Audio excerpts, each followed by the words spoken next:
ハローワールド、こんにちは。漫画先輩やって噛む。今日も噛む。令和イズ噛む。わかるか？令和が。令和。ネクストマンス。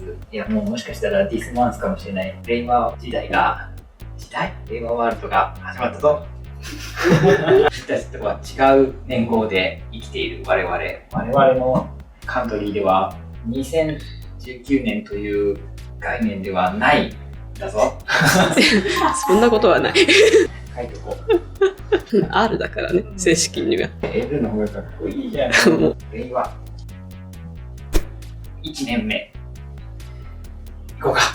集中線を今日は書こうと。集中線わかる？ジャパニーズ漫画の集中線っていうのは何かというと、なんかこう人が言った時にこうやってこういうやつだ。勢いが出る。これをジャパニーズ的には集中線という。これはどういう意味かというと、コン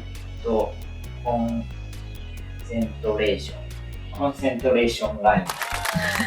指すコンセントと一緒だなって覚えたの。でもね、この集中線ってやっぱり難しいと思うんだ。This is difficult だし、しかも This is basic 基礎だと思っていて、ジャパニーズ漫画だと漫画家アシスタントに入ると、まずは集中線からやってみようかとか言って、集中線からアシスタント初心者ファーストデイ、デイじゃねえかな。ファーストデイは一応だけかな。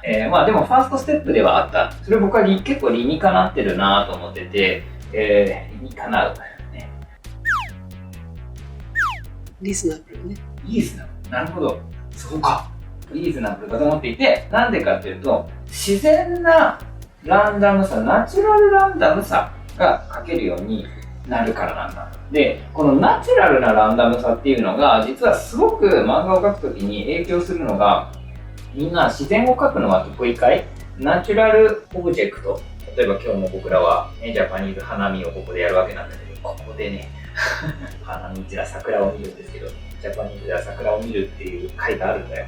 でも桜を見に行くとちょっと寒いから教室で桜の絵を描いて見ようっていうね会を漫画先輩の会社では、ね、やるんだけどその桜を今描きましたと書くときに、こういうランダムな形を描くのって苦手かい？もし苦手な人はこれも苦手なんじゃないか。漫画家の先生もしいて自然物を描ける、人を探してたときに、自然物得意ですかというより、もう集中線見ればわかる。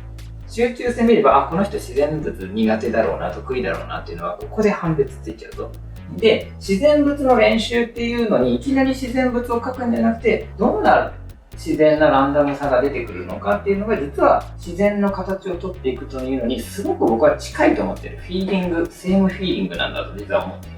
例えばこれ今こうやって書いたけど、どんなことに気をつけなくちゃいけないかっていうと、例えばこれみんなわかると思うけど、ここだけめっちゃ濃くてってなったら、なんかここスカスカだなとか、ここだけやたら濃いなみたいな、ことっていうのが気づけると思うんだけど、そうやって全体の中でなんとなくのリズムを作っていきながらも、でも単調なリズムではないっていうね。単調、つまりシングルリズム。これが例えば1ライン引いたら次に2ラインにしてみようかな。もう一回1ライン挟んで、次に4ライン、次にじゃあ2ラインにして、じゃあ次は1ラインかな。その次に1、2、3ラインかな。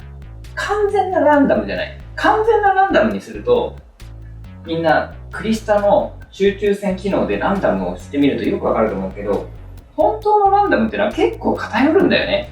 1、1234みたいな。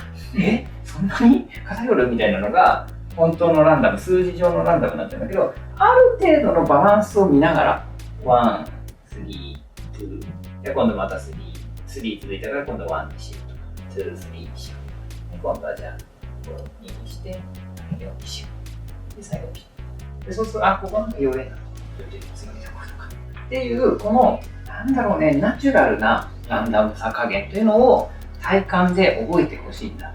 で、それができるようになると、実はね、いい集中線、コンセントレーションラインを書けるようになる上に、これでいいのはこういうのを書けるようになる。これはなんでかっていうと、結果、実は自然の中に出てくるこういう枝分かれ。この枝分かれは、やっぱり法則性があって、完全なランダムではないのだと。雑草のこういう分かれ方とか、この自然の中に出てくる自然な配列というのがあって、フラクタルなんとかみたいなやつ。フラクタルなんとかブロッコリーとかもうずっと拡大していっても同じ比率で、ね、分かれていくんで、これってこのバランス感覚を得るのが大事で、じゃあもっと強い幹出そうで、ここでこう分かれさそうとかも、これもこの今の123とかので僕が今バランス取ってるのとすごい近くてやってることが、でここでじゃあこうやって桜のギザを描こうとか、こういうところでも全く同じだし、じゃあ例えば今雲を描きましょう、クラウド、こうやってこういうふうな、まず大きな塊があって、ミドルブロックがあって、スモールブロックがあって、ね、でここスモールブロックで、ミドルブロックで、でっかいビッグブロックがあると。でこういうのも、ここで1、2、3がどういう感じで現れるのかっていうのに、すごく近い話なんだ。だからここでバランスが取れるということは、漫画の中の出てくるいろんな自然物に、ネイチャーオブジェクトに応用がね、聞くわけね。どういうアプリケーション？アプリケーションが効いていくわけですよ。他にも、ここでもお答えしちゃおう。ドレスの描き方。ドレスがうまく描けないんだよっていうことを言ってくれた人がいた。でもね、綺麗に描けてたんだよ。でも僕は多分こういうところが気に入らなかったんじゃないかなと思うのは、ここに出てくるこのひらひらフリル。フリルがどういう風にこう、くねくねするのか。そしてこう、どこら辺でこう、ラインが綺麗に見えるのか。で、ここら辺に出てくるこの流れがあまりに緊密だと逆に不自然なんです。でもだからここで出てくるラインがこれに近いようなナチュラルランダムでこう入っていればすごく綺麗に見える。ここに出てくる形も。ここら辺に出てくるこの形が自然なランダム作品で出てくれるととても良い。なので僕は皆さんにピクチャーレッスンとしてね、まずはこれをやるの。まずは集中線をプラクティスする。チェックしなくちゃいけないんだよ。だからちゃんと綺麗なランダムになってるから。一番シンプルなのは誰かに見せる。アザーパーソンに見せて、ここ詰まりすぎてんだろうとか、ここだけ1個投げだとか、こうなってたらみんなこれ、ここだけ投げだろみたいなの分かるでしょ。ね、This is wrong. Too wrong. これに自分で気づけなくちゃいけなくて。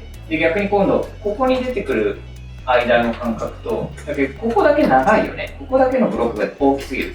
そうすると、ここのブロックだけ目立っちゃうんだね。そういうことに気づいてる。で、これに気づけるためには、誰かに見せるか、もしくはもうね、冷静になって1日置いて、明日、tomorrow, see you。もう一回見ていきましょう。昨日はいいと思ったけど、ここ、詰まりすぎちゃうみたいなことに多分気づける。それを気づいて、また今日こそはと綺麗なランダムを作って。で、こっちも同じ。雲を描くのもいいしね。あとはね、葉っぱを描くのもおすすめだよ。こうやってね。こうやって、1、2、3、1、2、2、3、1、2、2、3。こうやっていくとですね、1個、2個、3個、こういう葉っぱを3つ描いては移動してみたいな、こういう塊をですね、で、これをまたこう、いいランダムラインで繋いでいくとか、くっそ難しいんだけどね、これができるようになると、同じような訓練ができると思う。ずっとこうやって続いていくと、ここがこう、トゥーストレート。ストレートになりすぎる。これがもうちょっとやっぱり自然なランダムになった方がより自然だったりするので、こういうようなことにチャレンジしてもいいかもしれない。そうすると、これは集中線だけでなく、今後にもユースフルという感じだ。さあ、じゃあここから先は、ミス妹がチャレンジしてくれた様子を見るかい？そしてその結果が、ここに、じゃーん、あります。ね、いい感じにできていると思うんだけど、そう、さっきので言うと、これ見たときに、ここら辺いいランダムさなんでね、ちょっとした空きが、ナイススペース。しかし今度ここ、ナッシングスペース。Why? なぜ ?Why 妹。でも思ったんですけど、漫画先輩はこの1本引いて、4本引いて、次4本引いたから2本引いてみたいなのがあったけど、私は何もなく、なんとなくランダムっぽくやろうとしているから、多分、だからマジのランダムさなんだと思う、これが。マジのランダムさ。そう。This is マジランダム。マジランダム。ここら辺にサークルがみんな見えると思うんだけど、そのサークルを見たときに、こっちは結構自然なサークルなんだけど、ちょっとこっちは角が見えるかもしれない。ね、そういうのも気づいてほしいな。より Tomorrow is good。明日は、より良くしていこう。ちなみに漫画先輩がその後書いたのが、じゃーん、これだ。適度な感覚を保ち、決まりすぎない。ね。そして自然なランダムさになり、かつ全体的に見回してもここだけ強く濃いなとかが少なくね、あんまりないようにしたいわけ。という感じで、This is Challenge。みんなもこれをね、やってみるといいんじゃないかな。ちなみにこれは僕らは、ミスイモとか、散々文句を言いながらこのつけペンでやってたけど、丸ペンでやってた。あ、ちなみにやるなら丸ペンやりやすいと思いますよ。集中線は丸ペンかカブラかなでやってる人が多い。僕は丸ペンでやってました。だけどね、別にいいよ、クリスタで。クリスタでも十分できる。クリップスタジオで定規ツールを使って、一点に集中する定規ツールがあると思う。それで、そっちに向かって引いていく。で、その時にね、硬化線ペンとかあると思うんだよな、多分。ね、そこら辺使うといいかもしれないし、普通にいつもの人やってもいいかもしれない。集中線というのは、コンセントレーションラインというのは、まず均密であることだね。そう。薄めで見よう。薄めで、ナローアイでビューイングしてくれ。その時にどっかが強く濃くならないように、均密であること。均一であり、かつ、一個ずつをちっちゃく見た時に、リズムがありすぎない。そこは適度な不規則さが必要なんですよね。その通り、適度な不規則さ。すげえ難しいな、それ。で、あとはまあまあ、そうだね。まあ、薄めで見た時に、ここら辺に綺麗なラウンドが見えてくるとよろしいんじゃないのかなと思います。よし、じゃあみんなで Today is Challenge This is 令和じゃあいいかな、満足かな僕はそうなんだ言っていい言っていいいいよ。私の今日の学びとしては、そんな自然なランダムさを目指すと言われてもできないが、数を数えるというのは一個あるかなと思って。確かに、数を数えることで不規則さをコントロールすることができるのではという。確かに。そう、数を数えるのはすごくいいかもしれない。実際これはやってた人がいて、アシスタントやってた時にもう集中線が好きだっていう人がいたから、もうずっと任せてて、集中線の職人がいたのね。で、その人が三田先生、メジャーの三田先生の画面の集中線がめっちゃ綺麗なんですよと。で、だから三田先生の見てみるといい。背景の集中線がめっちゃ綺麗なんだよって言ってて、で、見てくださいよ、この1、2、3、4、1、3、4のこのリズム。これはできませんよみたいなこと言ってて、あ、そういう概念なんだみたいな、ね、ことを漫画先輩も学び、ね、だからそうらしいんだと思う。1、2、3、次は2、4、1みたいな感じで自分の中でリズムを作っていく。これはいい気づきかもしれない。で、多分ここで体感できてしまうと全物に応用も効くぞ。そんな感じです。画面右下に登録ボタンがプリーズプッシュ。画面下にスマートフォンの場合はレッドボタンがあるのでプリーズプッシュ。あとは多分今日のね、僕が集中線を引いたりするやつは、それのフル動画がペイトリオンとかに上がったりするんじゃないかな。英語の解説がつくかはわからないけど、定規の使い方とかね、お伝えしている。ネクストセンチュリー。